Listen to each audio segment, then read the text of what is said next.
Hello and welcome to a brand new episode of Black, White, and Red All Over. I'm Victor Dandridge, the hardest working man in comics. I'm Ryan Seymore, King of Comic Town, here in Columbus, Ohio. All hail the king! Okay, so we are going into Thanksgiving. Yes. And so, shop hours-wise, are you guys open Thursday? No, we're closed Thursday. Yay for families.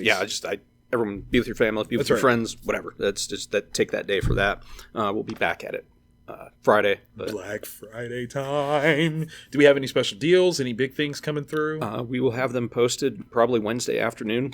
I like it. Have you guys ever had an artist come in and do a signing on Black Friday? No. I might crash it. I'm not gonna lie. I've got some new books. Got stuff you ain't even seen yet, son. Yeah, we're still waiting on the one with the Kickstarter just finished up. I just got them all. Oh, you did? I literally just got them all this week. Nice. Just this week, and they look fantastic. Oh! So yes, I might do that if that's all right with you. Yeah, absolutely. Okay, consider that done. Biggity bam! That's how we do it. Okay, so in addition to Thanksgiving and all that fun stuff, we've got Hawkeye dropping this week. Super Crooks. Yes! Oh my god. Not to make you guys envious, but we might be doing something special at a local theater involving maybe one or two of those properties. It could happen. I don't know. If you're in Columbus, reach out and we might tell you about a thing that's maybe happening, maybe not. Because it's going to be awesome. If it does happen, you're absolutely right. Allegedly. We're the worst lawyers ever. Think about that. Like, there's 48 hours, this 48-hour window in which Marvel is dropping one of their most anticipated first couple episodes for a television series. That's getting incredible reviews. And then also Netflix is dropping Millarworld's Super Crooks, which if you haven't had a chance to read that miniseries, come on, what are you waiting for? The interaction with that world's Captain America. Oh my god! I love him and want to punch him in the face at the same time. Yeah, but I never want him to punch me in the face because I would die. Yeah. Be careful, this one's gonna like. Yeah. Oh, he was such a bad word. Yeah. I loved him though, and it's manga, like anime styled. That's animation. Yeah, it's super criminals trying to do one, and they're not even good super criminals. No, they're really bad at it. Oh my god! But they're going to do one last score, over in Europe because Europe doesn't have. Can you name me a European superhero? Needless to say, it goes really well for the reader. So I can't wait to watch it. Oh my god! Now I haven't seen anything about the parental advisories, so I don't know how this. I mean, this has opportunity. Yeah, I don't know. My kids were doomed as soon as they were born, so they're watching it with me. Like, there's nothing they haven't seen or heard. So they got to learn. Yeah. Okay, they got to learn. This is what it is. So we'll experience that one in a big way. Super excited though. Yeah. But right in front of us, we've got some amazing books that we're going to talk about. This is another one of those weeks where it's just full of ridiculously good books. Yeah. Like I'm imploring to you, if you travel for Thanksgiving, hit your local comic shop up first. Yeah. Get your kiddos goodies to read on the way. I'm not going to lie. It works. It does. It works. Does. My parents handed me like a comic. Like, we're driving to Tennessee. Yeah. It's an 8-hour trip. Shut up. And I did. I read it over and over and over and over. And your kids will too. Absolutely. I swear that's how I got hooked. Because for Thanksgiving, my family would actually go to North Carolina. Okay. And that's like 6-7 hours. So right before, we'd go to a comic shop, grab me like 5 books. Yeah. I'm done. Yeah. Like, you have to turn around. Victor, are you alive? Shh. Superman's doing stuff. Splash page. Right. Like, leave me alone. Right. Stop and let's get some burrows. And then don't bother me again until we get to grandma's. That's what it is. So, good things, good choices all around. We have nothing to say on our honorable mentions. But that's one of the things. There were some ones that I felt were like clear cut. Yes. Top choices this week. And we had some. But the second choices to make. Second tier is not the right word, but it's right. Because honorable mention does sound like a snub. You were okay. But no. Literally, think about this. Out of the dozens of books that have come out this week that are still on the new release wall, these made it to the table. We're going to talk about these. Yeah, there were 100. Yeah, over 100 new titles that hit the wall this week. That's what I'm talking about. So when we're talking about like this is all cream of the crop. Yeah. This is like number 2 at the Olympics is still better athlete than me. Like, without question. Yeah, like honorable mention, like silver medal. Yeah, you got the bronze at the Olympics, sir. I can't dribble in a straight line. It doesn't. Yeah. I'm just saying. Okay, so I need you to start with Beyond the Breach because normally I read that. Yeah. All right, so AfterShock Comics. Yes. This is the final issue in this particular miniseries. Oh my God, it's the It's not. It's not. Oh. Ed, all right, so Ed Brisson is the writer. Damien Cachero is the artist. We got Patricio Del Peche on the colors, and Hassan Asame Elahu on the lettering. Mm-hmm. So, yes, this is the last issue in this miniseries, but this is really... you can go anywhere with it. So this is the story of kind of like a interdimensional breach, which is something that we saw in The Mist, or read in The Mist, or watched The Mist, depending on if you have. The darkest movie of all time. Oh my gosh! Watch it every Father's Day. It's a father's love. That's like the Mystic River of horror. Oh God! It's such an uplifting son. Right. So bad. It really is. Or like Oblivion Song with Images is kind of in similar territory. But what this does is it takes it on less of a like big cinematic movie experience and makes it really, really personal. And we come to the storyline conclusion with one of these characters, but then we're left with this world that isn't the normal Earth anymore. There's been this crossover between these universes, and not everything has gone back. And that just leaves this amazing, beautiful world that either the woman or the child that's in the story, which you're going to pick it up and read it, they have left to explore this world. Oh my God! Like it isn't one of those like, well, everything's back to normal. Like, no, there's still weird. The stakes were crazy for the kid anyway. There was no normal to return back to for him. Yeah. Oh, read that series. That cover looks great. It is really, really cool. They did such a good job. Man. All right. So I'm going to pick what I call the weakest book of this trilogy. Or, trio here. Interesting. Black Panther #1. Interesting. Here's why, though. This is me being personal. I'm not going to lie. Okay, so John Ridley, Juan Cabal, and Federico Blee. So John Ridley is killing things right now. Like literally as a creative, you see his name everywhere. DC had the alternate history stuff. Killer. So here's my gripe with this. T'Challa is a very powerful figure in Marvel Comics, without question. And this is picking up a trope of T'Challa making mistakes, as I just did, that are coming back to haunt him. And maybe it's just me, but I am frustrated with the almost anti-Batman take on Black Panther. The lack of a plan, or his plans going awry in a way that are causing more problems. I feel like that's unfair to him. Is that weird? No, because that's one of his strengths. Right. And by doing that, it's not necessarily creating a new story avenue. Right. It's diminishing him. And while I think there's going to be some very interesting things that come about this, at the core, it's the idea of saying that T'Challa, in some essence, isn't as good as he thinks he is.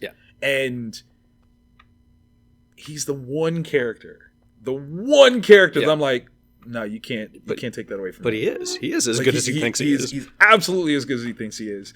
But it's interesting. So we're seeing some, like I said, some fallouts from things that he did in a state of what he calls protecting Wakanda that could arguably be seen as borderline conservative paranoia, which is really wild. Like, what an interesting take for him to exhibit. I'm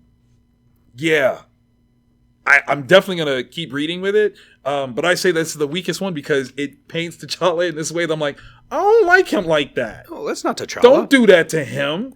But I'm really curious as to how John is going to write him out of this. Interesting. Because that's the journey. That is definitely the journey. So as the worst case, I can't wait to read it. Yeah. All right. From Mighty Behemoth, we've got Popstar Assassin #2. Yes. I love this book. I don't fully understand what's happening. It's a little bit chaotic. But from what we do know, the son of Bruce Lee, not the one that we knew, but there was another one, is a Elvis impersonator in Vegas. And Elvis Perez Lee. It's amazing. Come on. So in this, like, these people, like G-Men type, assassins show up and they want to kill him, and then the people that look like Steve McQueen or look like they're there too. And we start to figure out that there's this really strange conspiracy where like there's clones of actors and they're all it's just totally bonkers. But we know that they're clones of actors, right? Like Lynn Whitfield and Angela Bassett. Like they're the same person, but not. And there's these it's over the top conspiracy theories, 1970s exploitation violence. Love it. And I hope that thing is really real. And wait, what? No. Yeah. So it's super fun if you're just looking for like over the top action. And it's got an Elvis impersonator. Come on. How can you lose? Yeah. It's Steve McQueen. It's so that's amazing. When you order off of Wish, Steve McQueen. You're like Queen. No. Oh, all right. All right. Okay. All right. So next up, I'm gonna try this one. Joy Operation. So Jinx World. Yeah. Now at Dark Horse. Is this the relaunch of like the Legends? I don't know. That's how I feel. That's how I feel. All right. So this is Brian Michael Bendis. That Brian Michael Bendis of the Cleveland Bendises. Stephen Byrne. Okay, this is a big first issue piece. Okay, it's confusing on purpose. It's beautiful though. Let me first state this. Okay, so if you are a fan of Batman Beyond future-esque scapes, that's really where we are. We are introduced to this main character, Joy, but there is something else there, something else going on that is leading into the discovery, exploration of a big conspiracy that is going to uproot, twist, turn, topple this world as it is. Okay, so here's the crazy part. Bendis is unnamed, without question. He even writes in the letters column. They have a letters column, which is so fantastic. He's inviting you to write letters to him. He talks about like, I've been writing comics for like 30 years. And it hits you like you almost take for granted that he can start something brand new that you're not used to at all.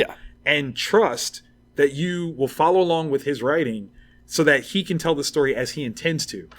There's so many things here that if you are a beginner writer, I could see you doing this, and it would be a mistake if you did it. But if he does it, it's actually pretty on point because he's established a writing style, notoriety, trust. That is really interesting. So, like, seeing that juxtaposition of a new title with a favored creator, it's very cool to see those muscles being stretched and asking for that trust. Like, hey, go on this journey with me. I know you don't know this, but I'm going to tell you a story. It's going to be a good one. Just wait. Watch. No. It's interesting to me, like, what was behind the scenes that this isn't DC anymore? Right. I don't know. And I don't know if we ever will know. Because it's not like there's been like a big blow up that we are made aware of. And both DC and Bendis are classy. Right? Like, I mean, business is business, but Jinx World seems to have left DC unceremoniously. So that's so weird to me. It is. Because it was such a momentous thing. Like, Bendis on DC. And it was huge news. And now, I mean, but he's still there, right? Yeah, like he's got the Legion story coming up. Like he's still there, but he's taken his creator-owned stuff to another space. So I don't know. It's weird. Yeah. Curious. It's a new day. Yeah. Man, I'm gonna read it. Yeah. Alrighty. One shot. Oversized. Miskatonic, Even Death May Die, kind of a follow-up to the Miskatonic miniseries that was on Aftershock. Very nice. So we've got Mark Sable. Let's read the creative team. Mark Sable writing. Giorgio Pontrelli is the artist. Pippa Bolin is the colorist. Pippa, your choices make this feel icky. Oh, and that's a compliment. That's where you need to go. And Dave Sharp lettering. Nice. All right, so this is the follow-up miniseries. The first miniseries was this really, really cool take on a couple different Lovecraft stories. The fish people from Shadow over Innsmouth. Right. And in this one, an actual attempt at Cthulhu Rising and coming back to life is about to happen. We're taking on a journey to the race of Ith. It's just really cool. It's all these. I'm trying to there's the kind of nod at the movie Dagon. Word. So it's one of those. I love Lovecraft, and I moreover I love Lovecraftian cosmic horror. Okay, in that kind of thing, and this creative team really nails it. That there's these things that are beyond human comprehension, things that are far more ancient and will exist far further into the future than we ever will in our little pissant existence. And you're so hopeful. It's I mean that's just the way it is. And like you see it, they break it down in here, which is like really really cool when she goes on that time travel thing. One of the things I love about this creative team and what they've done is they inspire me to create. Write something within that. I will suck. Whatever. Like horribly, and we'll never see the light. But like that's one of the things that in the comments below, write to Ryan and tell him how much you want to read his stuff because I want to. But yeah, that's when someone is able to write something that you're just like, crap, I need to. That's awesome. Yeah. So you guys, awesome. Amazing job. That's a huge compliment. Like as a creator, I can tell you right now, if I write something where somebody else is like, you know what, I want to write now, then yes. That is absolutely beautiful. Okay, so one of the busiest guys this week. Yeah. Donnie Cates, Nick Klein, Matt Wilson, Thor number 19. Okay, so this is the God of Hammer storyline. It's 19 issues of Cates' run. What all has he done? Okay, like he's killed Galactus. Black Winter has been fought. Thor has seen how he's supposed to die. He's losing control of Mjolnir. Tries to wisely leave it in the hands of someone who he trusts, and it gets stolen. Stupid Americans. Way to go, Steve. Great success. So in this, we're setting up this stage that there is a threat looming, coming, worse than the Dark Winter or Black Winter. Yeah. This thing that is supposed to prophetically be the end of a certain Asgardian royal. And while we still haven't seen it, we have seen its works. And Lord, let me tell you, this thing is a problem. Okay? So, wait, no, not you. Wow, that's... Yeah, all of them. Wow, that's... And then... Yeah. Huh. When it comes to intrigue, Donnie Cates does that really, really well. Like, it's almost Dragon Ball Z-ish, right? Where he introduces this bad thing and he's like, it's the worst thing of all time and you'll never be able to beat it. And then Thor manages to beat it. And then the very next issue is like, that was amazing. Wait, what? There's another thing coming. And it's worst. It's the worst thing of all time and I'll never be able to beat it. But you believe it every time. Every time. And this one, I think I can see what the misdirection is going to be. But wow. Yeah. Is this one going to be good? So I need to figure out what issue that first appearance is going to be in. Or has it already been in? Ooh, that's a good question. That's a really good question. I don't know. Until we see, we won't know. But I think maybe 20. I think 20 is a good, well-rounded number that you, if you're going to first appearance anything, that's what you do. How many first appearances have we had in his run so far? The Black Winter. Black Winter is the biggest one. Right. Technically, Thor as a Herald of Galactus. Right. That's all the same arc. Yeah, that's that first arc. Okay. All right. Got you. Some good stuff. We're due for some new. Yeah. So there it is. Okay. So with that, good God, where do you want to start? I don't know, because it's such a different feel for all of these books. Yeah. Out of curiosity, which one, blind taste test, if you will, is your book of the week? God. I knew it. Okay, so we'll because I was torn between... Yeah. Okay. I think we should start with this one. Yeah, because the first one was pretty decent. Yes. But this one, way better. Whoo! Okay, so House of Slaughter number 2. James Tynion IV, Brombaugh, Deladera, Sheehan, Moretto. So much of the cast that is already creating for Something is Killing the Children, returning for this, but just adding more. Yeah. So this is where we're actually looking at the houses of monster hunters. where we were first introduced through Erica Slaughter. We learned so much. There are many houses. Yeah. Some alike in dignity, some not. Mm-hmm. And when you are made a member of the house, it is no easy process. You don't just fill out an application. Yeah. It is not, you don't just learn to dance. There is a lot of stuff that you have to go through in order to earn it. And in this one, what we learn is that transfer between houses is possible. But not easy. Yeah. Man. Because the whole ceremony, right, just freaks me out. Makes me wonder, like, is there a ceremony like that happening somewhere? Like, because I never made it to Eagle Scouts. Like, was there a monster I could have had? Third level. Oh, dead. Third level. Yeah. I tapped out too soon. Yeah. Eagle Scouts, Evil Scouts. You see how it just kind of flows? Yeah. You start dropping letters. You take the A, you flip it around. A G is like an upside down Q. That's all I'm saying. So, So we just either lost or gained 100 viewers. Either way. Evil Scouts, though. Like, I'm kind of... Write that one down. Yeah, I might have to... pencil that one in. Yeah. There we go. All right. So, okay. What's interesting to me is the premise of this seemed to be that we were going to focus on one character. Yeah. But we're actually, like, kind of writing another character's wave, and the character that we thought was going to be in the forefront is almost background to him. Because there's a ton of action in the main one. Something's killing children. There's a lot of action. Like, there's definitely character building, but with this, it's almost the opposite, where it is very much character building, and the tension, because this person has been sent out to hunt a monster. Yes. That. Because you have to read it. I can't say anything more. And now that he's found, and we're finding out the backstory leading up to that point. Yes. This is going to be a very emotional move. Right? Because with something, like, it was already emotional because you're just like, it's little kids getting slaughtered by monsters. Yeah. And that's terrible. Yeah. Okay? Like, it's bad. Yeah. But then when you see, like, almost the politics behind it. Yeah. And the way that there's these chess move machinations going on, you really are like, who in the crap is doing all that? What?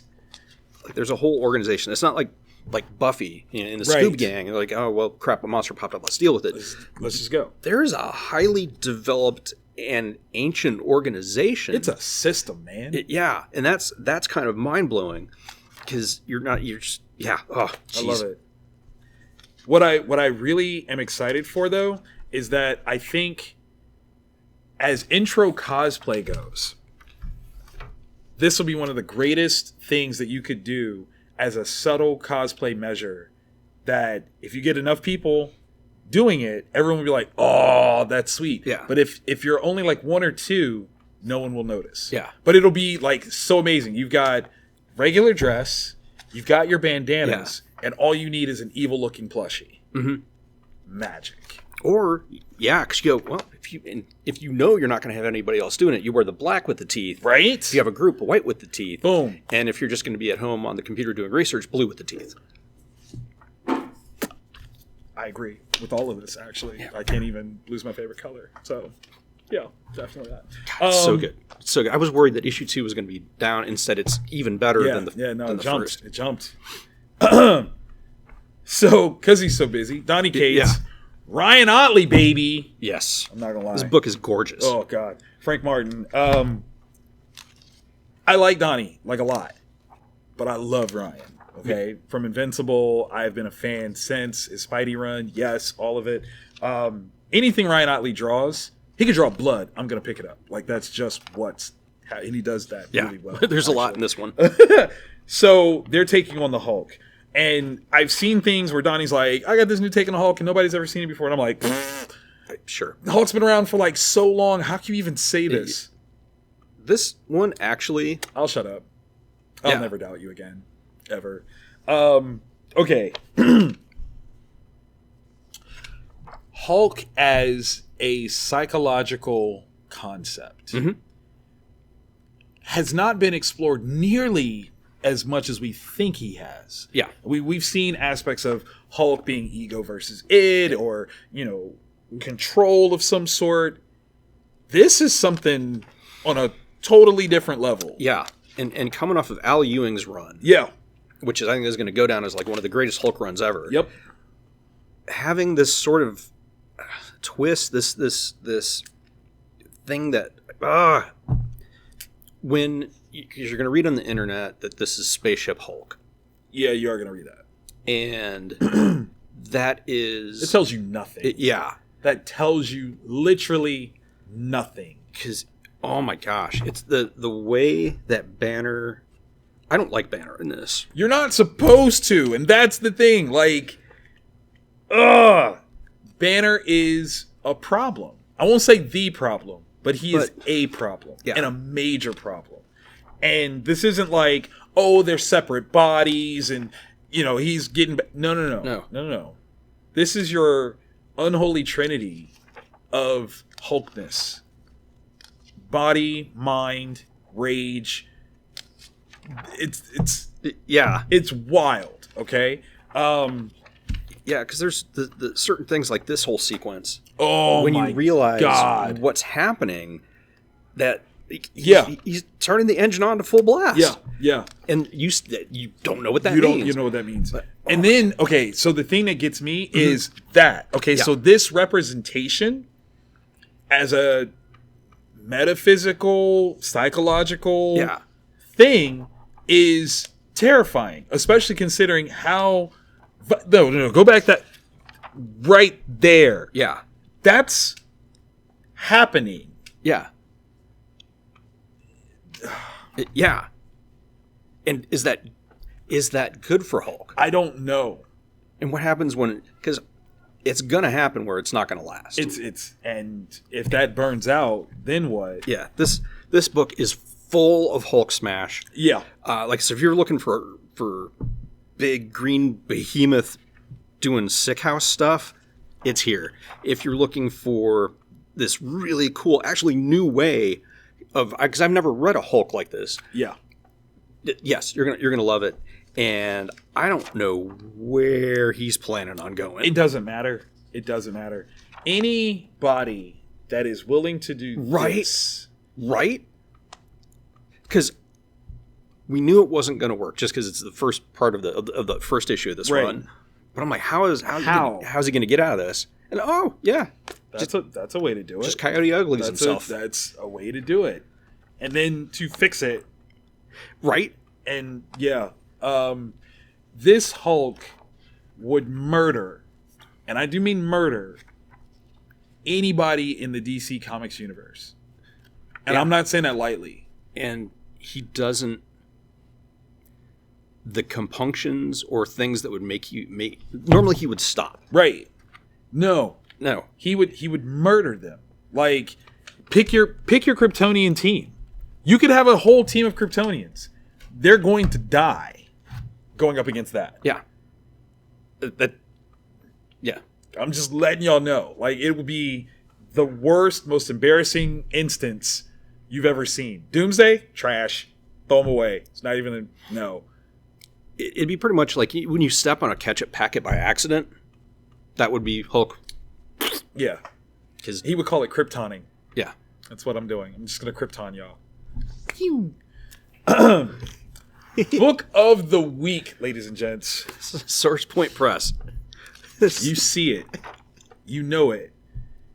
This has been brewing for a while. You've seen images of it. Yeah. I think it might have had a Kickstarter. I don't even know. It doesn't matter. It's so fun. Written by Garrett Gunn and Christina Blanc. Love you, Christy. Art and colors by Kit Wallace. Lettering and design by Dave Lentz. It is a world. Yeah. And I haven't fully figured out how, but it's a world where there's anthropomorphic dogs. Yes. At least. Yes. And it's Bizarro John Wick. Yes. Where John dies, not the dog. And the dog swears vengeance because he's a good boy. Yeah. And in the most graphic way possible, begins on that path. I will tell you right now, it could go beat for beat for what John Wick this series has been. And this will be considered a wholly original concept. The title alone is pure genius. Yeah. I don't care which of the co-writers came up with it. both of you deserve $1 million. Both of you. Like, cash out right now. Yeah. This, I would be afraid to write this book. The reason why is because I don't know that I could write something better afterwards.